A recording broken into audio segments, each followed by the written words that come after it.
tingnan natin yung crayfish ko.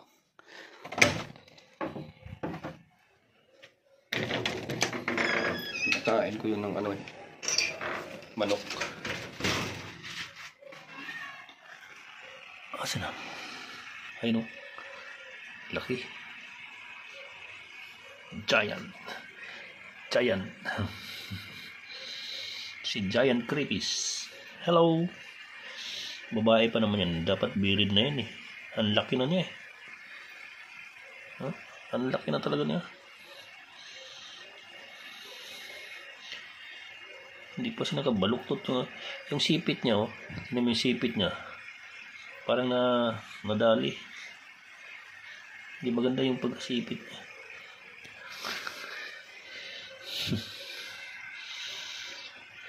You know.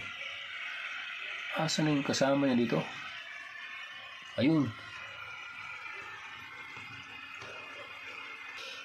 Ang dami kong dahon nilagay ng talisay. Kaya ganito yung itsura niya ng pan ko ngayon. Medyo may amoy siya eh, parang amoy tai. Kasi sa sobrang pinakain ko siya ng ng manok. Naghiwa ko ng manok. Ang laki na talaga oh.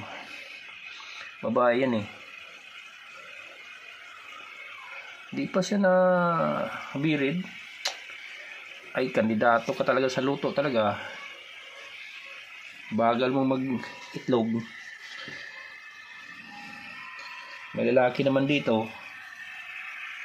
Saan yung lalaki dito? Dumadami na yung gapi ko dito. Daming maliliit.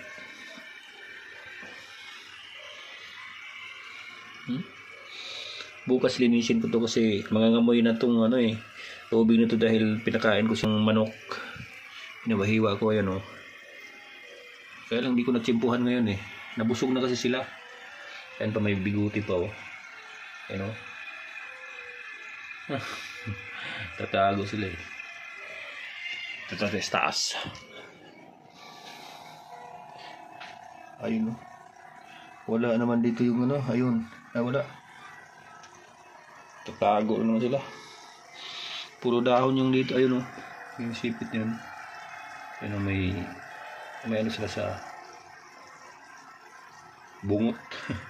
May bungot sila. Minsan nakita ko dito umakyat dito. Loko talaga yung crayfish na yun. Nalaglag siya nung binuksan ko yung ilaw. Nalaglag siya doon oh. Tumakbo. Ayun yung biguti niya.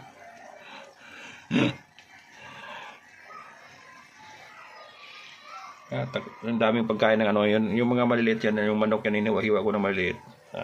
Sana bukas maubos yan bago ko linisin kasi mangangamoy yung tubig yan pag di ko nililinis.